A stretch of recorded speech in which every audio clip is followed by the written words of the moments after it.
मंत्री जी, आज जो अभ्यर्थी आए थे आरक्षित वर्ग वाले, ये आरोप लगा रहे हैं कि भर्ती में आरक्षण घोटाला हुआ है। क्या वार्ता हुई, क्या है?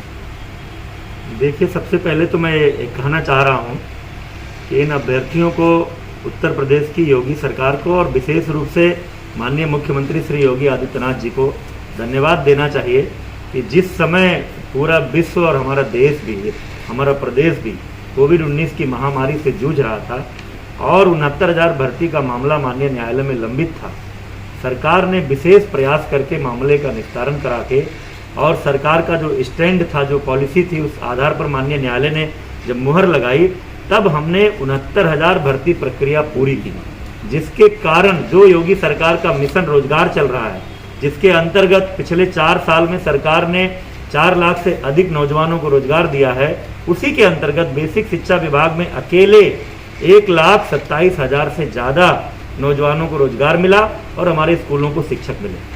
बार बार 69,000 शिक्षक भर्ती से जुड़े हुए लोग अलग अलग समय पर लगातार हमसे भी कई बार बात करते रहे हैं, हमारे अधिकारियों से भी बात करते रहे हैं, लेकिन जब वो मीडिया में जाते हैं तो कहते हैं कि हमारी बात कोई नहीं सुन रहा।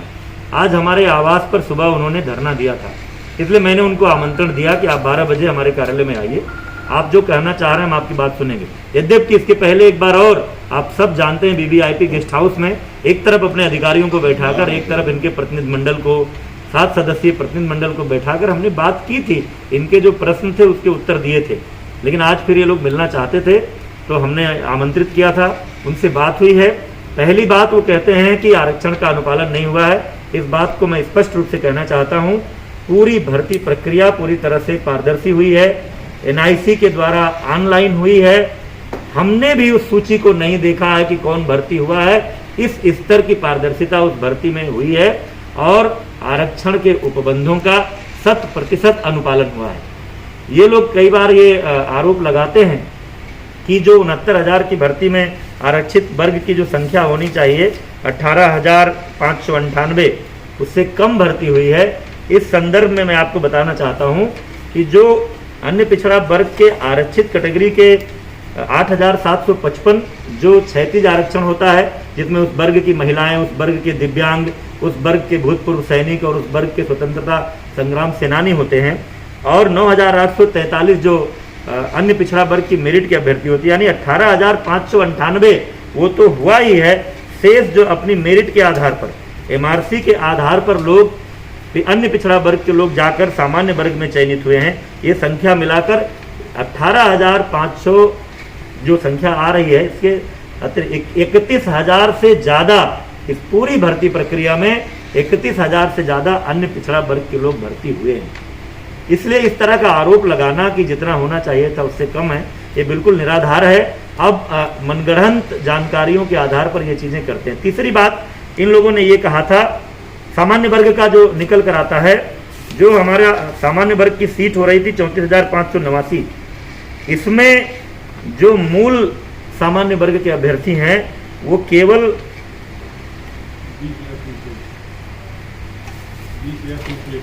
20,301 मूलतः जिनको जनरल कैटेगरी का कहा जाता है, 20,301 का चयन हुआ है। शेष 14,288 पद ये भी OBC और SC के ही अभ्यर्थी हैं जो अपनी मेरिट के आधार पर सामान्य वर्ग में गए हैं। ये स्थिति है। एक और बात, वो कई दिनों से कह रहे हैं कि राष्ट्रीय पिछड़ा वर्ग आयोग ने रिपोर्ट भेजी है, उस रिपोर्ट पर विभाग संज्ञान नहीं ले रहा है। राष्ट्रीय पिछड़ा आयोग वर्ग आयोग संवैधानिक संस्था है, उनकी किसी रिपोर्ट को हम संज्ञान में क्यों नहीं लेंगे, लेकिन ऑफिशियली अभी हमारे विभाग को वो रिपोर्ट प्राप्त नहीं हुई है। आज ही हमने अपने अपर मुख्य सचिव को ये निर्देश दिया है कि वो विभाग आयोग से संपर्क करें, आयोग की जो रिपोर्ट होगी वो हम मंगाएंगे और आयोग की रिपोर्ट में किसी तरह के अगर कोई जानकारी हमसे मांगी गई है तो इसी सप्ताह में जो भी जानकारी आयोग ने मांगी होगी वो हम माननीय आयोग को उपलब्ध कराएंगे। ये आज हमने अभ्यर्थियों को बताया है और हमने अभ्यर्थियों से कहा है कि आप सबको इस सरकार के प्रति आभारी होना चाहिए कि यह सरकार मिशन रोजगार के तहत माननीय मुख्यमंत्री जी लगातार युवाओं को रोजगार उपलब्ध करा रहे हैं। और जितनी भी भर्ती हो रही है, केवल बेसिक शिक्षा विभाग की बात नहीं कर रहा हूँ, इस सरकार में जो भी भर्ती हो रही है वो पूरी पारदर्शिता और आरक्षण सहित सभी उपबंधों का पालन करते हुए हो रही है।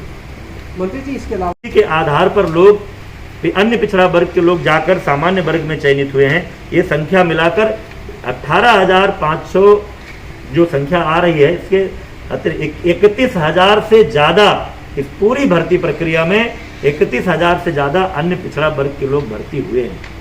इसलिए इस तरह का आरोप लगाना कि जितना होना चाहिए था उससे कम है, ये बिल्कुल निराधार है।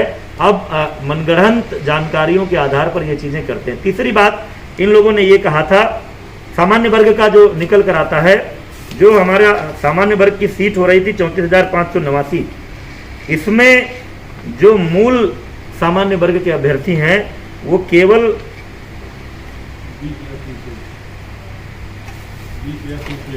301 मूलतः जिनको जनरल कैटेगरी का कहा जाता है 20,301 का चयन हुआ है। शेष 14,288 पद ये भी ओबीसी और एससी के ही अभ्यर्थी हैं जो अपनी मेरिट के आधार पर सामान्य वर्ग में गए हैं। ये स्थिति है। एक और बात वो कई दिनों से कह रहे हैं कि राष्ट्रीय पिछड़ा वर्ग आयोग ने रिपोर्ट भेजी है, उस रिपोर्ट पर विभाग संज्ञान नहीं ले रहा है। राष्ट्रीय पिछड़ा आयोग वर्ग आयोग संवैधानिक संस्था है, उनकी किसी रिपोर्ट को हम संज्ञान में क्यों नहीं लेंगे। लेकिन ऑफिशियली अभी हमारे विभाग को वो रिपोर्ट प्राप्त नहीं हुई है। आज ही हमने अपने अपर मुख्य सचिव को ये निर्देश दिया है कि वो विभाग आयोग से संपर्क करें।